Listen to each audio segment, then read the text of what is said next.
նորից հավանական է օրինակ Սամվել Ալեքսանյանի օրինակն ենք ունենք, թե Սամվել Ալեքսանյանի հետ էլ է խնդիրները առաջանում, որովհետև այդ 88-ը, որը վերագրվում է ամենայն հայոց քեռակին Աննային,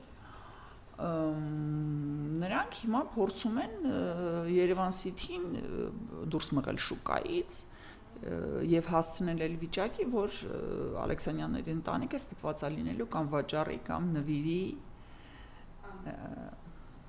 Աննային կամ են Նարեկ Գեսիմինչյանին, մի խոսքով, հա։ Այսինքն դեղ էլ ամեն ինչ այդքան էլ պարզ ու լավ չի, հա, այսինքն մարդիկ Հայաստանը սարքել են կոոպերատիվ ու բոլոր գտնվող օբյեկտները,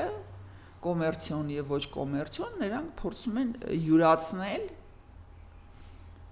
ակնհայտ ապօրինի եւ այլանդակ ձևով, որ ես եմ արել, լավ եմ արել ու էլի կանեմ։ Այն ինչի մասին մենք զգուշացնում ենք տարիներ շարունակ, որ սենց է լինելու։ Ու երբ որ դու ապահովում ես այդ մարդկանց ֆինանսական բարեկեցությունը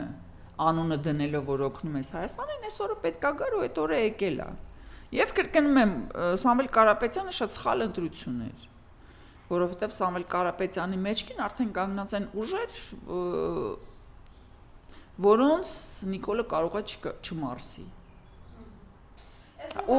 դեպասած մենք էլ չենք մարսի, որովհետև այդ Ռուսաստանի կողմից հասցվող հարվածները ոչ միայն Փաշինյանի ընտանիքին է վնաս հասցնում է մեզ, հասարակ քաղաքացիներից։